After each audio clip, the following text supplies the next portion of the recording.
Welcome back to MMA Al Dente. I am the guy who picked Cesar Almeida to defeat Roman Kopylov. Caesar. And I'm here to recap UFC 302. This was not the greatest event altogether, but it can't be a bad event when the main event is the best fight of the night, especially when the main event is a title fight like this was. And this was an incredible 5 round fight with a 5th round finish, which is the best kind of finish. And it won fight of the night. Although Basel Hafez and Mickey Gall was a fucking thriller on the prelims. But this was a competitive fight going into round 5. I thought there was a chance it was even.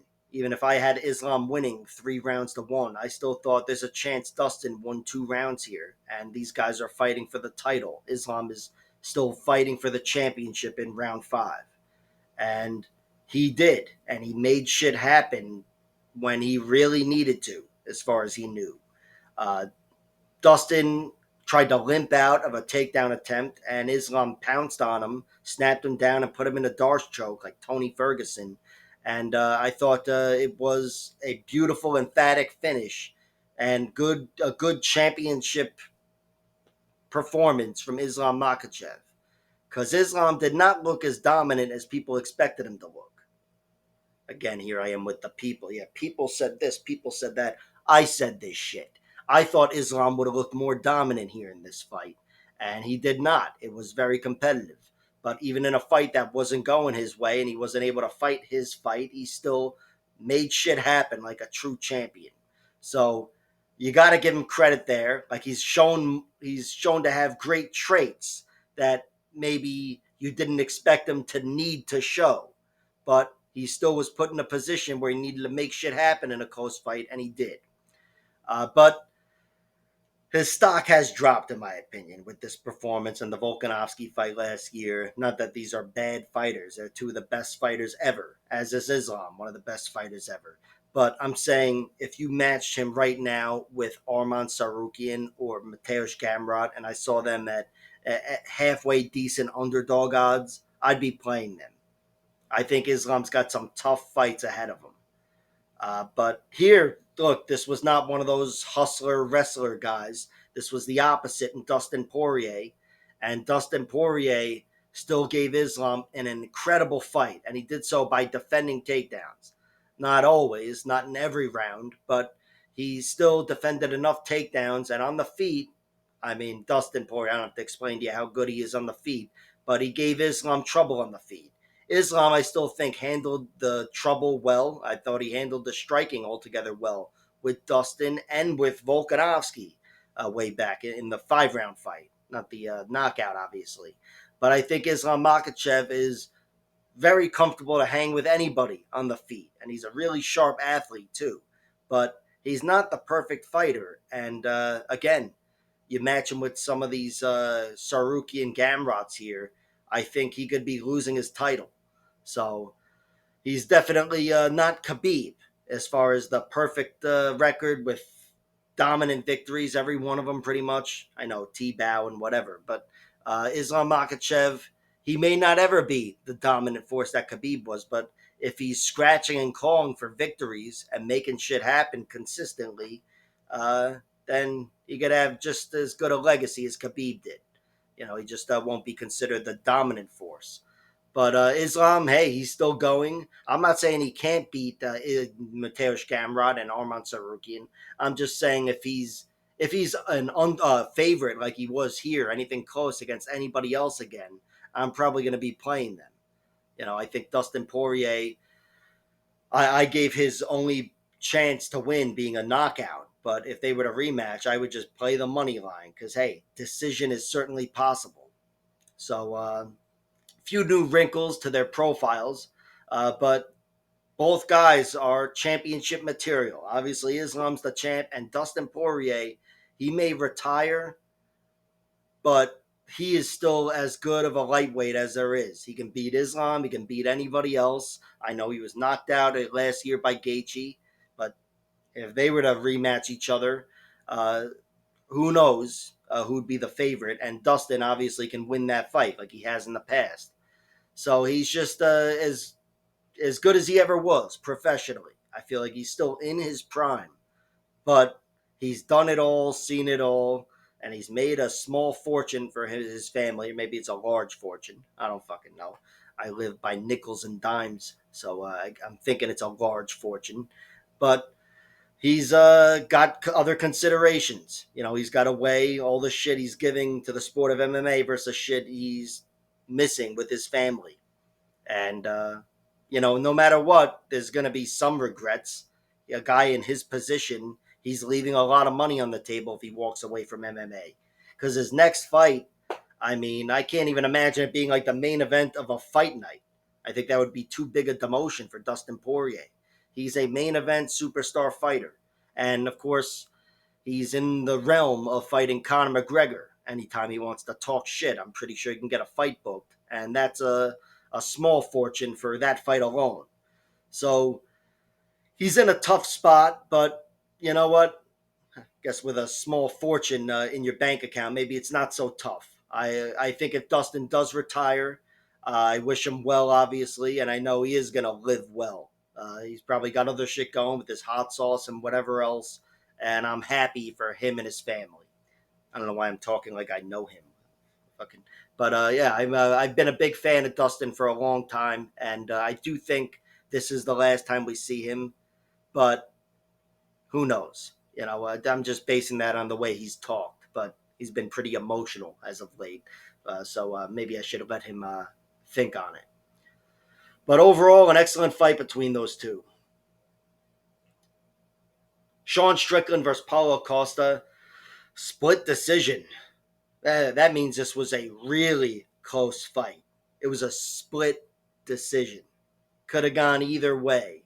Strickland, Costa, I don't even know. It's so close. That judge is a fucking dumbass. David Torelli, I think. I mean, he won my bet for me. He won my bet with his dumbass judging. But he should never be allowed to judge. By the way, my bet was uh, Paulo Costa plus 5.5 points. Pretty much, I thought Strickland would win a decision, but not be so dominant. And of course, there's a chance Paulo Costa can win. So why don't I just play that because it's so safe? But it never should have hit because Sean Strickland, in my opinion, won every round. I thought he was dominant in this fight, and this was just a travesty. This was worse than Cheeto Vera getting the one judge against Corey Sandhagen. This was worse than like anything. Paulo Costa, he had some small moments. He had no big moments, and the small moments were still like 12-1 in favor of Strickland. This was just a shutout. Paulo looked too flustered by Sean, and Sean looks pretty flustering, tough to deal with. But he wasn't able to make anything happen here. And I was sure he would with a big punch or a takedown and the big fucking Paulo Costa physical advantage. And instead, he was just caught on the end of Strickland's strikes the whole night and wasn't able to even get inside. I think he landed a few punches. I don't even remember them. But he got his ass kicked largely, or he got dominated. Maybe it wasn't the biggest ass kicking. And either way, it wasn't a great performance from Paulo Costa. Co-main event against a world champion or a contender like Strickland. I expected him to perform better, even as good as Strickland is, because he's been performing better against Robert Whittaker, Marvin Vettori, these other champions and contenders, and he had nothing for Sean Strickland. Sean Strickland did what Sean Strickland does. I can't blame him for fighting any differently. I mean, if he pointed to the center of the mat and said, "Let's fucking go. Max Holloway right now, motherfucker," I would have looked at him like he was a dumbass. And he probably would have been knocked out. Or he could have been anyway. But he's got that style and all the traits to back it up. And, it may not be the most thrilling fight style unless you have horrible cardio and he can put you away like he did to whoever the fuck, Magomedov. But Sean Strickland is still a championship caliber fighter, even if his next fight looks exactly like that, and there's a chance it might. But I do think Dricus du Plessis, obviously, and Israel Adesanya will not ever sit back and get dominated quite like that. All right, Izzy was kind of half dominated like that, and it was thrilling to watch. But Izzy still took back round two. He was at least trying, especially after being nearly finished at the end of round one. But Paulo Costa fell flat here. This was just an awful performance, and that should be the story of the fight. But it's not even the story of the fight because the judge is a fucking dumbass.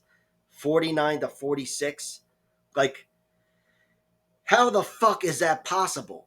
How I looked at the rounds too. I don't even care which rounds they were. It was all bullshit. It was like a 10-8 for each round would have made more sense for Strickland. A 10-8 for Costa would have made more fucking sense somehow than 49-46. I just don't understand it. But whatever. Don't hold me to that 10-8 Costa. Some people can't take a joke. I'm fucking joking here. But yeah, overall, not a great co-main event. The third fight from the top, the featured fight on the main card, Kevin Holland broke the arm of Mikhail Oleksiejczuk, which makes it a technical submission. Technical is where you didn't tap. Either your arm breaks or you go unconscious. And Kevin Holland, he didn't want to do it, like he said, but he snapped Mikhail Oleksiejczuk's arm. And then he got up and celebrated with Donald Trump and Dana White. And I love it. It was a thrilling fight, a thrilling finish. Wasn't much of a fight, really, to be honest. And I love seeing jiu-jitsu work from the bottom, from the guard. Kevin Holland had a distinct grappling advantage over Mikal, but I do think that this could have been a much better fight altogether. I knew there was a chance Kevin could get him out of there with a submission early, but I thought this would have been a more competitive fight, a fun fight, and Kevin probably would have submitted him in round two. But either way, he gets it done, snaps the arm. Mika Oleksiejczuk looked very tough, did not want to quit. I think he was even protesting afterwards, like, oh, I can fight. But he just was no match for Kevin Holland. He didn't have the physicality and the wrestling to stuff that guard, the grappling to stuff that guard like Derek Brunson and Marvin Vettori have. He was just lost there against Kevin Holland, and Holland made it happen quickly. Kevin Holland, knowing him, you'll probably see him fight sometime in like July, maybe even June. I don't know. But yeah, he cashed in. I believe he got a bonus here, and I'm sure he got a nice paycheck for 94 seconds of work. Fucking love seeing it.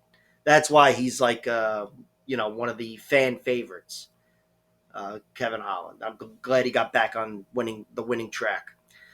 Speaking of which, Nico Price got back on the winning track. And I love Nico Price. I've been a big fan of his for a long time because he's such a funky, wild fighter. And here, you know what? I can't fault him for the fight he fought, but this was just a dreadful fight. And Alex Morono, who I think has really lost a step, maybe he just performed very well in the first fight. First fight was 10 years ago, whatever, but Morono had a distinct speed advantage in that fight. And here that advantage was gone. Nico Price was able to crowd him. Nico actually got on top of him and held him down with his slightly bigger frame. Well, it seems like Nico, I don't know.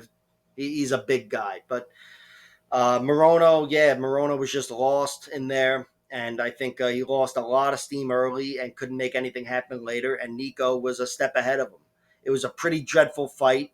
The first fight was excellent, a knockdown and a knockout, and a lot of action there. But this one, it wasn't so competitive, which that right away takes something huge from the fight altogether, the excitement. But yeah, it was pretty just lackluster altogether. Even the action itself was pretty shitty.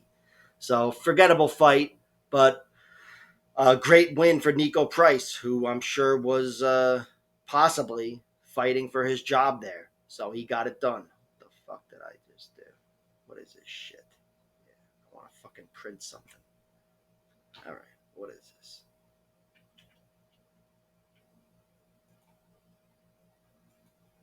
All right. Randy Brown beat Eliseo Zaleski dos Santos. This was a very fun fight. I thought Randy looked really good here, and Eliseo Zaleski scratched and clawed like he always does.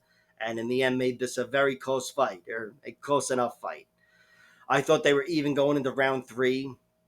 And Eliseo really tried to make something work grappling wise on a few occasions. Was able to get on top of Randy in the end and try to lock in a choke. and he had him down in round one, I believe, and was working him. And Randy kept himself safe. Looked like he was going to lose a round, but he kept himself safe and then turned things around on a dime and took the back of Elizayo. And that was a big moment in that fight, especially in retrospect when you look at the scorecards. But I think Randy stole the round there and in the end stole the fight. Both these guys are very good fighters that can compete with some of the best welterweights, and I'm just glad to see neither guy got knocked out here because I had a little bit of doubt about both guys. You know, more doubt in the chin of Randy Brown, and it's not like this took away any of that doubt. You'll hear me talk about that next time. And Elizayo Zaleski, he's been roughed up a little as of late, and even knocked out once, and he's a little older as well. But both guys are still going. Randy's obviously still climbing, and this was an excellent fight. Elizar Zaleski, he really has my respect. I'd love to see him fight every top welterweight on the planet, and I'm sure I'll give them all a tough fight, if not beat the shit out of them. And for Randy Brown, yeah, he's still going here. This was another hard-earned victory. It wasn't as flashy or as exciting as his last win, the knockout over Muslim Salikov, but this is more Randy's speed. He's a grinder, and he's got a lot of great tools to be a grinder, and he got it done here. Roman Kopylov beat Cesar Almeida by split decision because this was another very close fight. Really could have gone either way. I don't know who won. But I thought Roman dominated generally. He knocked Cesar down, which was beautiful. Knocked Cesar Almeida down. Maybe Almeida does not have great defense, even though he's a sophisticated striker. And Roman Kopylov, I think he saw the Waldo Cortez Acosta fight, but he ripped Cesar Almeida down, hit some beautiful takedowns, and had some great control. He looked like the wrestler when he needed to. And I have a lot more respect for him now. And I watched his other takedowns, taking down Punahale Soriano and whoever the hell else, Albert Duraev or whoever. He's only got a few takedowns and nothing much came of him. But here he hit some valuable takedowns and got the victory because of them. Although it's not like he was getting his ass kicked on the feet. But I just love seeing the takedowns being mixed in. I thought it was a well-rounded performance from Roman Kopylov. And again, I did not see this being a split decision, just like Mitch Raposo and just like Paulo Costa. I don't know what the fuck was going on with the judges. I know the same guy, Torelli, made the mistake with Costa and Raposo. But here, yeah, Cesar Almeida didn't win this fight. And for Cesar Almeida, look, there's a new wrinkle to him now. Yeah, he's a kickboxer and he's limited. Some of these kickboxers you don't know. They might go on to be fucking two-time world champions. I used to dismiss kickboxers like they were just dog shit. Fucking Matt Skelton. You could just forearm choke him. But obviously, with the way MMA training has evolved and takedown defense and jiu-jitsu defense, you just need to get to the blue belt level with this and a purple belt level with that. And with your striking, you could be a world champion. You could tell I have no respect for what it takes to get a fucking purple belt. But he did not pass this test here. He passed the Dylan Bucka test, and Dylan Bucka was more of a wrestler, but Roman Kopylov's more of a top UFC fighter and athlete. And he controlled Cesar Almeida pretty comfortably here. Jailton Almeida beat Alexander Romanov rear naked choke in 2.5 minutes. This was, I wish I played the Jailton in under a half a round line there. Would have hit that by 3 seconds. I don't even know what the line was set at, but just to say you did it would have been nice. But Jailton was dominant here. You know, Alexander Romanov didn't fold, but Jailton Almeida was able to take him down. And if somebody's able to take down and control Alexander Romanov, I think it's just he's in trouble. You know, when the guy that is used to being the hammer, the fucking grizzly bear, is put on his back, he's in big trouble. And Jailton Almeida was too much for him. I thought Jailton needed to return to his dominant ways here, but this could have been a risky fight because Romanov is a solid heavyweight. But the guy that is used to ragdolling other heavyweights was ragdolled here by Jailton. And Jailton on top, even though a lot of people have that Derek Lewis fight stuck in their heads, but he is one of the most dangerous fighters in the world on top.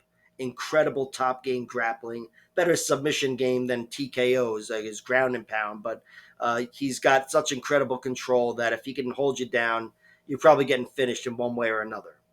And yeah, for Romanov, this was another tough loss. He was taken out pretty quickly by a superior heavyweight here, light heavyweight.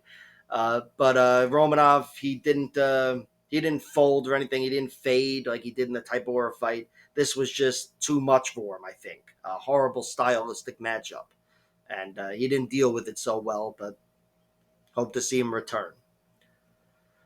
Grant Dawson beat Joe Selecki. This fight looked similar to how I expected it to look, even though I thought Grant would have put him away. Just because I think when Grant can take you down, he can control you and dominate you. But Joe Selecki had that jiu-jitsu to protect him throughout this fight. And Grant was never able to really advance on him and control him like he has other fighters. But Grant was still able to get on top of him and control him in a wrestling sense and pin him. And that was enough to win this fight. I can't blame Grant Dawson for fighting any differently, even against a guy who's not such a big threat like Joe Selecki, with the way Grant was finished in his last fight and the way he was finished in his other loss. He can't take any risks. If he can take you down, he's taking you down. And I heard him say that in an interview before the fight on UFC Unfiltered. He said, if I can take you down, I'm going to take you down. And for Joe Selecki, I'm not even going to pretend I'm trying to mix things up. I'm trying to take you down. And for Joe Selecki, yeah, this was not a great look, but I do think it was very similar to Jailton Almeida versus Alexander Romanov, where he was fighting a better version of himself here, generally speaking. And he hung with Grant well from the bottom, but he wasn't able to get up from the bottom. So he was neutralized completely. Jake Matthews beat Phil Rowe. This was a very close fight. I thought it was fun, but I thought Jake took over in the end. Phil Rowe, he's just got that. He doesn't have physicality on his side. He's one of those longer, taller guys.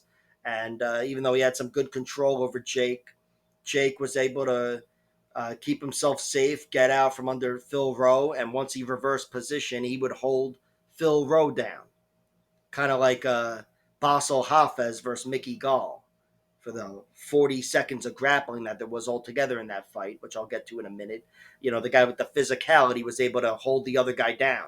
And I thought Jake did a good job just narrowly outpointing Phil Rowe. And on the feet, he had a lot of danger early on. Phil Rowe was really getting off on him. And Phil Rowe's a pretty dangerous guy. I think he's got 6 knockouts in his 10 wins. But Jake Matthews, who's never been knocked out truly, even though he's been roughed up a little bit, he kept himself in the fight and used his athleticism to mix it up on the feet and his physicality to control Philip on the ground. I say athleticism and physicality, but I mean combined with his striking skills and his grappling skills. And he was able to outpoint Phil Rowe. Phil Rowe, he's one of those guys who he may not even have the longest UFC career. I don't know. He's got to win some fights, but he's a guy that's been very competitive with solid, above average welterweights in the UFC. So even if he fizzles out of the UFC, he'll be one of those guys that I think would have gotten wins if they kept him around, gave him some different matchups. But he is limited physically. He's got the jiu-jitsu and the striking, and he's got a lot of great traits about him, but physically he's limited, and he can be bullied a little bit. Speaking of which, Basel Hafez versus Mickey Gall, it was one of those fights where Basel was a little more physical, and he did, anytime Mickey took Basel down, it was a beautiful takedown, but it led to nothing. Basel got up within 5 seconds, and when Basel had Mickey down, he would hold him down and even start advancing on him. But this was still a very close fight, and if you want me to be honest, I thought Mickey Gall won. Of course, I bet on Mickey Gall to win by decision, so I really thought he won. But I did think he won rounds 2 and 3. I think Basel won. I think he won 30-27 on 2 scorecards. But I think he stole rounds 2 and 3 on those scorecards by getting on top of Mickey Gall. and he did advance towards the end in round 3, I believe. But he didn't really do much on top. And on the feet, I'd say it was a slugfest. Both guys got hurt and rocked and beaten up. But I thought Mickey did a little better on the feet. Mickey was a step and a half behind early, but once he found out he could go through the power of Basel, because again, Mickey Gall was knocked out in his last fight, even if it was 2 years ago, but it's his only knockout loss, and imagine going through that. That's going to weigh on you for your next fight. So he got over his doubts, and then he started getting his right hand, his straight right hand, to find the money, and it was there for him all night. So were a few lefts or whatever, but he really found the mark with that right hand, and I thought he took over the fight on the feet at some point in round 2 or the end of round 1 or whatever. And it's not like he was dominant. He was getting his ass kicked too. Basel Hafez was kicking his ass, but I thought Mickey just slightly did better with damage. Of course, Basel secured enough control, and he got the decision. And I was saying in the middle of the fight, while I thought Mickey was winning, I said to Basel Hafez, you should take him down. You're a fucking bowling ball, and you can hold him down. And he did so. He must have heard me. See how smart I am? I don't know what the point of that story was, but I'm saying he had that distinct advantage over Mickey Gall, and he did recognize it after the success in round 2 or whatever. And when he was almost, I thought, to be taken out of the fight, when he was really losing his way in round 3, he ripped Mickey to the mat and, like a bowling ball, held him down. I don't know why I keep going with this bowling ball thing. Who the fuck's ever been held down by a bowling ball? But regardless, it was one of the closest fights on the card, and not one of the split decisions, because the judges are so fucking stupid. But it was also one of the best fights on the card. The main event's pretty tough to beat, but this was excellent. A 3-round war, and my estimation of Mickey Gall as a fighter goes up. I've seen his heart, and I've seen his grit, and he's definitely got a lot of good traits. But this was the best example of all of them. And I thought, even though he lost, and you could argue he lost all 3 rounds, I thought he wasn't able to fight his fight, and he still got better in the end. So great performance from Mickey Gall, and for Basel Hafez, he was not he didn't look like he did against Jack Della Maddalena, who is one of the best fighters in the world, and that will be the better performance between the two, of course, his fight against Jack. But here, even though Mickey was roughing him up, he still scratched and caught and did what he needed to do. So, good win for him. Eileen Perez beat Jocelyn Edwards. I thought this was a close enough fight, but Eileen Perez was able to bully her with the wrestling. I thought, she was she had a distinct advantage, and she was able to bully her with her fat ass. And Jocelyn Edwards, even though she hated Eileen Perez, she wasn't as aggressive as I expected her to be. I thought she'd try to overwhelm Eileen and try to force her to work hard and fatigue or something, especially after the way Eileen struggled in round 3 against Lucia Pudilova. But still, Jocelyn, she was a little more reserved than I expected her to be, and she was competitive, but she was out wrestled and out grappled by Eileen Perez. Early on, there were a lot of sweeps and reversals. It was back and forth like 5 times in round 1. But Eileen Perez, she's got great grappling, and she's the bowling ball in this matchup. She was the tougher girl to handle when she was on top. And of course, she advances well with her grappling and her jiu-jitsu, and she got the much better grappling in there. Really good win for her in a grudge match, even though they squashed the beef, as they say, afterwards in a fucking very awkward scene. I'd rather they just do that like in the back and then tell everybody, hey, we're good now. But it played out on live television, much to my fucking nausea. And good for them. They're both going to stick around the UFC. Obviously, Eileen Perez moves on, but Jocelyn Edwards, despite some recent setbacks, she still belongs in there, and she's competitive with a lot of the girls in the division. Speaking of competitive, we have a split decision to close out this video. Andre Lima beat Mitch Raposo by split decision. Could have gone either way. Who won? I don't know. I actually scored it for Costa. I thought Costa won this fight. Now, this is the same dumbass Dave Torelli. Look, Mitch Raposo, he tried really. All right, the video cutouts. I'm just fucking doing it over here. Andre Lima beat Mitch Raposo by split decision. This was not a split decision. This was a unanimous decision that is disguised as a split decision. The judge is a fucking idiot. Mitch Raposo was behind the whole way in this fight. I thought he tried hard, but not hard enough. He mixed up some good striking. His hands are sharp, really sharp, but the strikes were so much sharper and so much deadlier coming from Andre Lima throughout this whole fight. And Mitch wasn't able to get him down really. He got him down briefly, but that was it. And this was a stand up bout, and he was largely dominated. He didn't get his ass kicked too badly, and there were no real huge moments. He actually had some nice moments against Andre Lima, but he was so far behind in this points battle that it's actually funny that this asshole gave Mitch Raposo the victory. And I bet on Mitch Raposo. But Mitch Raposo did not win this fight. He was up against it physically, which I'm sure was helped by Andre Lima fucking missing weight by 5 pounds. I'll never understand that. I thought, oh, somebody missed weight by 5 pounds. It's got to be Mitch, because he stepped up on a few days' notice. But no, Andre Lima missed weight. Whatever. Mars the victory, but the skills are the skills, and the guy's really skilled, and he looked incredible here against Mitch Raposo. For Mitch, he stepped up on short notice. His opponent missed weight. He didn't complain. Maybe he did. I don't know. But he stepped in the cage and he took his beating or his loss like a man. He will be back. But yeah, he's definitely up against it physically against a guy like Andre Lima, who might go to bantamweight, by the way. He might do so at gunpoint. But Mitch is not the most imposing flyweight.